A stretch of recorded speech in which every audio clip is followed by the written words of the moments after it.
Hello दोस्तों, welcome to your channel guide with Yash K. दोस्तों, हम पढ़ रहे थे क्लास 10th का मैथ अध्याय 10th। यहाँ पर हम शुरू कर रहे हैं। अध्याय 9 तक हमने पिछले वीडियो में डिस्कस कर लिया था। इस वीडियो में अध्याय 10th यानी कि वृत्त सर्कल को हम डिस्कस करने वाले हैं। और 10A को डिस्कस करने से पहले वृत्त की कुछ बेसिक चीज़ों को हम जान लेते हैं, तब आगे इसको सॉल्व करने का प्रयास करेंगे। ठीक है, तो दोस्तों इसकी बेसिक चीज़ों को आप 9th में पढ़ चुके हैं। इस 10th में आपका स्पर्श रेखा से है, बट उस चीज़ों को हम यहाँ पहले देख लेते हैं, तब आगे के क्रम बढ़ते हैं। पहली बात, किसे कहते हैं वृत्त। ठीक है, तो वृत्त का किसे कहते हैं दोस्तों, तो ध्यान रखिएगा। पहली बात तो वृत्त की परिभाषा हम यहाँ पर देखने चल रहे हैं। तो किसे कहते हैं वृत्त। वृत्त किसी समतल में, इसमें समतल में यानी कि इस प्लेन में स्थित किन्हीं स्थिर बिंदु के परितः एक नियत दूरी पर गतिशील बिंदु वृत्त कहलाता है। ठीक, मतलब एक बिंदु यहाँ पर है, इस समतल में एक बिंदु है, इस बिंदु से नियत दूरी पर, ये क्या है, बिल्कुल नियत, वायु वायु वायु वायु सब दूरी क्या है आपकी, वायु वायु है। तो इन दूरियों की नियत दूरी पर गतिशील कोई बिंदु, गतिशील बिंदु का बिंदु पथ को हम कहते हैं वृत्त। क्या बोलते हैं, वृत्त।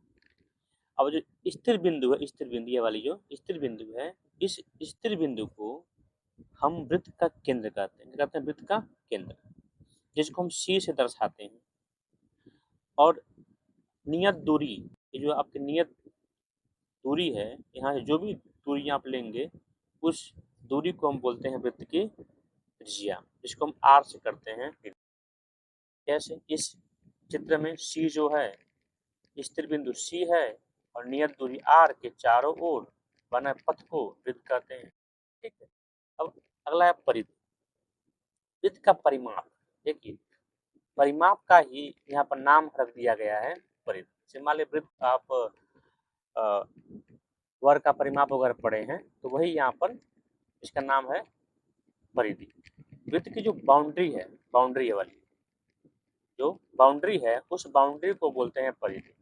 इट मीन्स, ये भी आप कह सकते हैं पूरा कि जो नियत दूरी पर जो बिंदुओं का बिंदुपथ था, बिंदुओं के बिंदुपथ की लंबाई को ही हम बोलते हैं परिधि। ठीक है, वृत्त की परिमाप को परिधि कहते हैं, डायरेक्ट बोल दिया है। अब परिधि इक्वल टू क्या होता है, परिधि परिधि इक्वल टू होता है व्यास multiply pi, and pi multiply व्यास। व्यास क्या होता है अभी आगे हम देखेंगे, व्यास क्या होता है, पाई मल्टीप्लाई व्यास। और व्यास जो होता है दोस्तों, त्रिज्या का दोगुना होता है। तो 2 पाई आर होता है वृत्त की परिधि। ये आप जानते हैं अच्छे तरीके से, इसमें कोई दिक्कत है नहीं। 9th में आप इसको अच्छे से पढ़े हैं। परिधि क्या होता है, व्यास पाई गुणे व्यास, और व्यास क्या होता है, त्रिज्या का दोगुना। तो 2 आर लिख दिए, 2 पाई आर आपका हो गया। ठीक है, त्रिज्या आप देख ही लिए हैं। वृत्त के केंद्र से, वृत्त के ये केंद्र से, वृत्त के केंद्र से परिधि तक की दूरी को बोलते हैं त्रिज्या। क्या बोलते हैं, त्रिज्या। त्रिज्या को ही हम अर्ध व्यास भी कह सकते हैं। ठीक है, तो जो त्रिज्या का फॉर्मूला होता है व्यास का आधा। क्या होता है, व्यास का आधा, यानी कि 2 गुणे त्रिज्या है, व्यास कहलाता है। व्यास क्या होता है, 2 गुणे त्रिज्या, इसलिए व्यास पे आप रखे हैं 2r, 2 गुणे त्रिज्या रखे हैं। ठीक है, अब देखिए अगला, जीवा।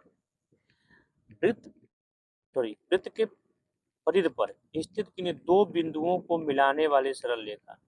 क्या, वृत्त के परिधि पर स्थित किन्हीं 2 बिंदुओं को मिलाने वाली रेखा जीवा कहलाती है। देखिए इसमें वृत्त पर, वृत्त आपका है, इस पर स्थित कोई 2 बिंदु ए बी है, कोई 2 बिंदु इसको मिला दिए हैं, यही क्या है, जीवा है। सी डी क्या है, जीवा है। कोई और यहाँ पे ले रहे हैं, ये क्या है आपका, जीवा है। ठीक है, तो वृत्त पर कोई भी 2 बिंदुओं को मिलाने वाली रेखा को बोलते हैं, या फिर रेखाखंड को बोलते हैं जीवा। व्यास, व्यास ही एक तरह का जीवा है। व्यास एक स्पेशल जीवा है जो उसके केंद्र से होकर गुजरती है। तो वृत्त के केंद्र से होकर जाने वाली जीवा ही व्यास कहलाती है, वृत्त का व्यास कहलाएगी। ठीक है। तो वृत्त के केंद्र से होकर जाने वाली जीवा को वृत्त का व्यास कहते हैं। देखिए यही जा रही है, या कहीं से भी सकते हैं, बस वृत्त के केंद्र से जाए, ये भी है, सब क्या है, सब जीवा है सब। ठीक है, सॉरी व्यास है सब, जो कि त्रिज्या का दोगुना होता है। अब देखिए, अच्छा एक और देखिए, वृत्त की सबसे बड़ी जीवा ही व्यास कहलाती है। यानी कि जो जीवा होती है वो वृत्त की सबसे बड़ी व्यास होती है। सॉरी, जो आपका व्यास उल्टा बोल दिए हैं, जो व्यास होता है वृत्त की सबसे बड़ी जीवा होती है। ये व्यास क्या है, सबसे बड़ी इसकी जीवा है। ठीक है, अब आगे हम चाप देखते हैं। चाप वृत्त के परिधि पर के दो बिंदुओं के बीच के भाग को चाप कहते हैं। जैसे मान लीजिए ए बी यहाँ पर है ना, ए बी सी यहाँ पर, तो इसके बीच के भाग को चाप कहलाएगा, ए भी चाप कहलाएगा यहाँ तक, ये भी आपका चाप कहलाएगा यहाँ तक। ठीक, कोई दिक्कत नहीं इसका। वृत्तखंड, वृत्त के प्रत्येक जीवा के चक्रिका को बीच में, मतलब कुल मिला के ये कह रहे हैं कि वृत्त मान लीजिए ऐसे है, यह वाला हो गया ना। वृत्त को मान लीजिए एक जीवा से हमने खंड कर दिया यहाँ पे, ठीक है, एक मान लीजिए यहाँ पर हमने खंड कर दिया, एक जीवा खींच दिया, अब ये वृत्तखंड हो गया। क्या हो गया, वृत्तखंड दो टाइप के होते हैं, एक बड़ा हो सकता है और एक छोटा हो सकता है। तो दीर्घ वृत्तखंड एक होता है आपका लघु वृत्तखंड। ठीक है, एक हो गया दीर्घ वृत्तखंड, एक क्या हो गया लघु वृत्तखंड। अर्धवृत्त, व्यास और काटे, तो व्यास जो काट रहा है बिल्कुल ये बीचों बीच से काट रहा है, ये भी वृत्तखंड ही है, लेकिन क्या दोनों बराबर है, दोनों को हम कहते हैं अर्धवृत्त। क्या बोलते हैं, अर्धवृत्त, अर्धवृत्तखंड। ठीक है, तो इसको हम अर्धवृत्त बोल बोल सकते हैं। ठीक है, यह था आपका बेसिक चीजें, हमको पढ़ना है स्पर्श रेखा से मेन। तो पहले हम इसके पहले हम पढ़ेंगे छेदक रेखा, तब आएंगे हम स्पर्श रेखा। ठीक है, तो उम्मीद है दोस्तों इतना आपको समझ में आया होगा। ठीक है, बेसिक चीजें आपको समझ में आया होगा। बढ़ते हैं अगले पॉइंट की तरफ। तो देखिए दोस्तों, देखिए यहाँ पर तीन स्थितियाँ आपको बनी हुई हैं। एक में जो है, पहले वाले में जो रेखा है वो वृत्त को स्पर्श या परिच्छेद नहीं कर रहा है। अगले वाले में दो बिंदुओं पर परिच्छेद कर रहा है, काटते हुए निकल रहा है बीच से, और यहाँ पर एक बिंदु पर यहाँ से मिलकर आ रहा है। यही दोस्तों होगी आपकी स्पर्श रेखा।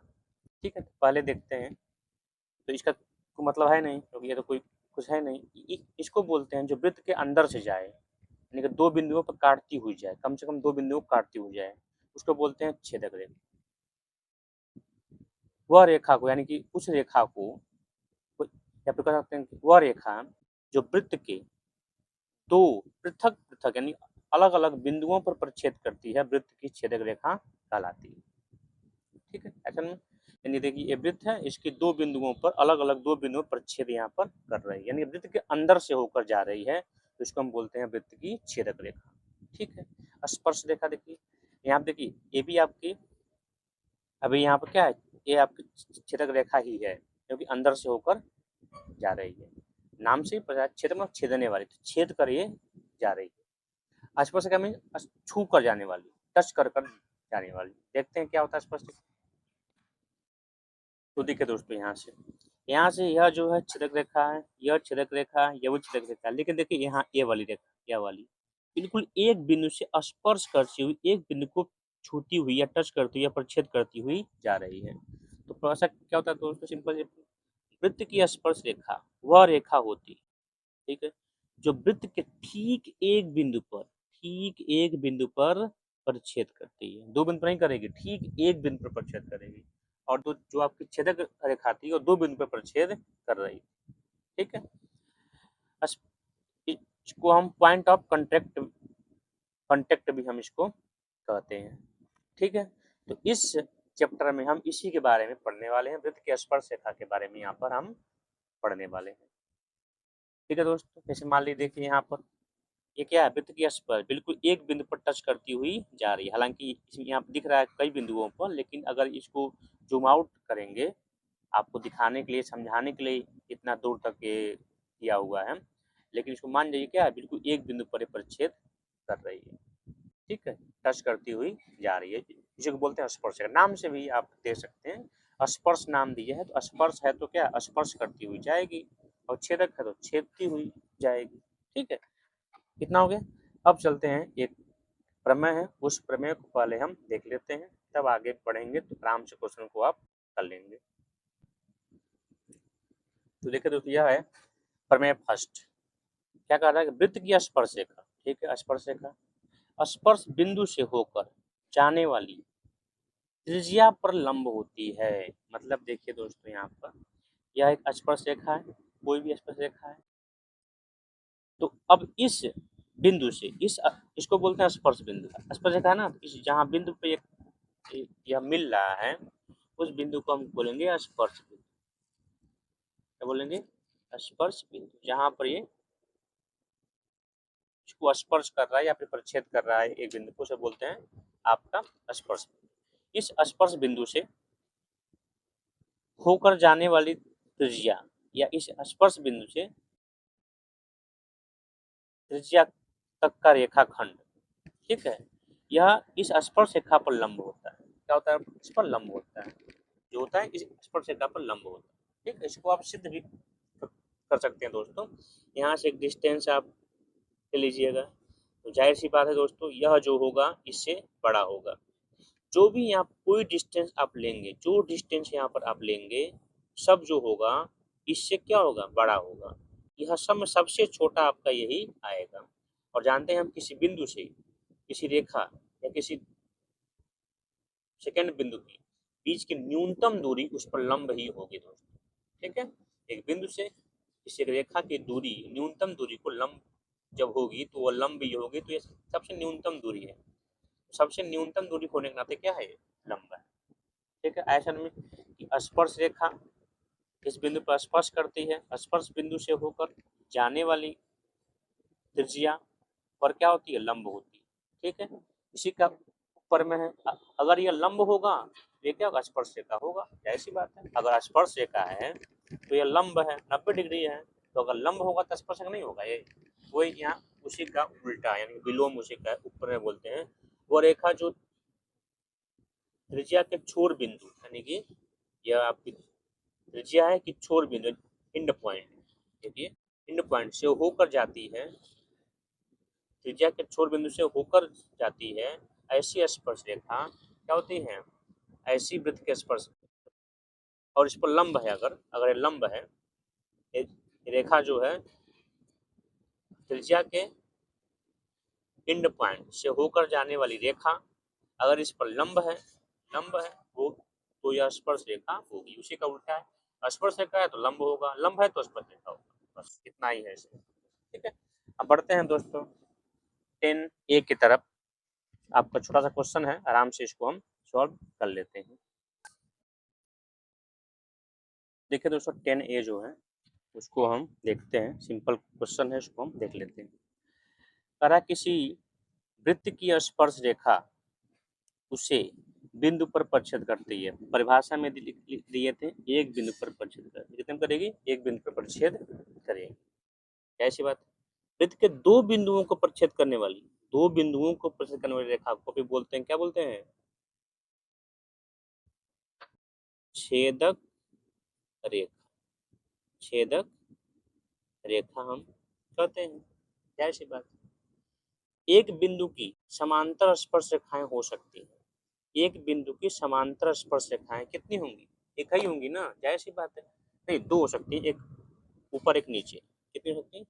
दो। एक वृत्त की समांतर स्पर्श रेखाएं दो हो सकती है। मान लीजिए यहाँ पर एक वृत्त है, ये वृत्त है, ठीक है, तो समांतर स्पर्श रेखाएं बोल रहा है, समांतर स्पर्श रेखा एक मान लीजिए यह है, तो इसके समांतर कौन होगी? यही होगी ना, ऐसी बात है। यहाँ पर जो होगी वो तो समांतर होगी नहीं, जो ऐसे होगी वो समांतर होगी नहीं, जो बिल्कुल आमने सामने होगी तो आपकी समांतर रेखा होगी। ऐसी बात।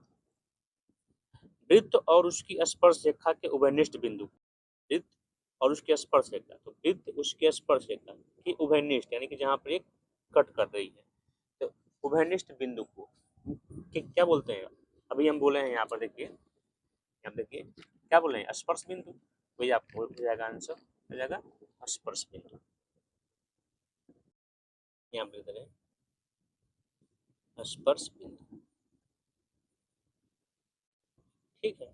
अब देखिए, वृत्त की कितनी स्पर्श रेखाएं होती हैं? अनंत हो सकते हैं। देखिए ये वृत्त, ये दो दो तो हो ही गया, क्योंकि इस पे अनंत बिंदु है, अनंत रेखाएं आपकी हो सकती है। देखिए अलग अलग बनते जाए, क्योंकि इसका कारण आप दे सकते हैं, क्योंकि वृत्त जो है अनंत बिंदुओं का बिंदु पथ है। जाहिर सी बात है, हर एक बिंदु से एक स्पर्शिका हम खींच सकते हैं। तो कह सकते हैं यहाँ पर अपरिमित रूप से, अपरिमित रूप से अनेक स्पर्शिकाएं हम खींच सकते हैं। पूछेगा क्यों, तो कह सकते हैं क्योंकि वृत्त जो है अनंत बिंदुओं का बिंदु पथ है, और हर एक बिंदु से एक नई स्पर्शिका हम खींच सकते हैं। वृत्त के एक बिंदु पर केवल और केवल एक ही स्पर्श रेखा, एक ही स्पर्श रेखा हो सकती है, होती है। जाहिर सी बात है, क्या होता है, एक बिंदु पर किसी एक बिंदु पर एक ही स्पर्शक खींच सकते, दो नहीं खींच सकते, एक बिंदु पर बात एक ही हम खींच सकते हैं। ठीक है, ऐसी बात है, अगर दो खींचेंगे तो छेदक रेखा हो जाएगा। एक बिंदु पर एक ही स्पर्शक हम खींच सकते, ये सारी जो है स्पर्श रेखा का गुण ही है। इस गुण को हम पढ़ाए नहीं थे, जानते हैं गुण इसमें आएगा। ठीक है, इसलिए इसको हम छोड़ दिए थे। क्या होती है गुण, क्या होता है, पहला गुण, वृत्त की स्पर्शिका एक बिंदु पर परिच्छेद करती है। ठीक है, वृत्त के दो बिंदुओं की परिच्छेद करने वाली रेखाएं ये तो छेदक रेखा हो गई। एक वृत्त से केवल दो समांतर स्पर्शिकाएं खींची जा सकती हैं। वृत्त उसकी स्पर्शिका के वनिष्ठ बिंदु को स्पर्श बिंदु कहते हैं। वृत्त में एक वृत्त की परिमित रूप से अनेक रेखाएं स्पर्शिकाएं हो सकती हैं। ये सब क्या गुण ही है उसका। वृत्त की एक बिंदु पर केवल और केवल एक ही स्पर्शिका हम खींच सकते हैं। ठीक है, अगला पॉइंट क्या है, 4। किसी वृत्त की स्पर्श रेखा वह रेखा है जो वृत्त को केवल एक बिंदु पर परिच्छेद करे। क्या करें, इस केवल एक बिंदु पर परिच्छेद करे, ये तो परिभाषा ही है, परिच्छेद करती है। ठीक है दोस्तों, इस तरह से हमने इस 10A में जो स्पर्श रेखा का गुण था उसको हमने यहाँ पर देख लिया। ये कुछ था नहीं, स्पर्श रेखा का गुण ही है, उस गुण को यहाँ पर हमने सीख लिया है। ठीक है दोस्तों, तो दिक्कत इस तरह से हमने इसको देख लिया है। तो अब इसको हम आगे की ओर बढ़ने का प्रयास करेंगे। देखते दोस्तों, यहाँ पे एक चीज और है, उसको देख लेते हैं। एक उदाहरण देखिए, उदाहरण में दिया है, देखिए इसको भी देख लेते हैं थोड़ा सा। एक वृत्त की व्यास के सिरों पर खींची गई समांतर स्पर्श रेखाएं की संख्या कितनी होंगी, 2 होंगी। बोले हैं अभी समांतर स्पर्श रेखा जब भी आएंगी कितनी हो जाएगी, 2 होंगी। ठीक है, ये भी दिक्कत दोस्तों, ये भी क्या गुड टाइप ही है, ये भी जो स्पर्श रेखा का गुण ही है। किसी वृत्त पर एक बाह्य बिंदु से खींची जाने वाली स्पर्श रेखाओं की अधिकतम संख्या कितनी दोस्तों, 2 होगी। अब कहेंगे ये क्या होता है, तो इसको हम देख लेते हैं इसके थ्रू। देखिए ये आपका है वृत्त के किसी बाह्य बिंदु से, यहाँ पर आपका बाह्य बिंदु कोई भी है। ठीक है, मान लीजिए पी कोई बाह्य बिंदु है। इस बाह्य बिंदु से केवल और केवल इस पर हम 2 स्पर्श रेखाएं खींच सकते हैं। कौन कौन सी, देखिए एक स्पर्श रेखा आपकी हो जाएगी यह वाली, एक स्पर्श रेखा आपकी हो जाएगी यह वाली। ठीक है, यही पर 2 स्पर्श रेखाएं हम खींच सकते हैं, एक यह वाली और एक ये वाली। यानी वृत्त के किसी बाह्य बिंदु से केवल और केवल हम 2 स्पर्श रेखाएं ही खींच सकते हैं। ठीक है दोस्तों, उम्मीद है आपको ये क्वेश्चन समझ में आए होंगे। ठीक है दोस्तों, यह जो है आपके नेक्स्ट वीडियो में यह मिलेगा आपको। अच्छा, एक और बात पता है मजे की, ये जो दोनों स्पर्शरेखा की लंबाइयां है ना, यहाँ से लेकर यहाँ तक, मान लीजिए यह अगर ए है, यह अगर बी है, तो एपी जो है, एपी यह क्या बराबर होगा बी पी बी के, यानी कि दोनों स्पर्शरेखाओं की लंबाई क्या होती है, बराबर होती है। ये हम अगले वीडियो में प्रमेय है उसको हम डिस्कस करेंगे, तब हम जानेंगे। बस यहाँ पर हल्का सा बता दे रहे हैं हम। ठीक है दोस्तों, तो इस वीडियो को यहीं करते हैं क्लोज। 10A यहाँ पर हो गया है खत्म। स्पर्श रेखा और उसकी कुछ गुणधर्म को हमने यहाँ पर देख लिया है। ठीक है, तो अगर आपको सारा चीज़ समझ में आया है तो इस वीडियो को लाइक कीजिएगा, और कोई भी दिक्कत है तो कमेंट में ज़रूर उसको बताइएगा ताकि उसका निवारण हम कर सकें। ठीक है, तो इस वीडियो को अभी हम करते हैं बंद। मिलते हैं नेक्स्ट वीडियो में। ठीक है दोस्तों, अगर वीडियो आपको पसंद आया हो लाइक कीजिएगा, सब्सक्राइब कीजिएगा और अपने दोस्तों में शेयर करना मत भूलिएगा दोस्तों। ठीक है, तो हमको दीजिए इजाज़त। जय हिंद, जय भारत।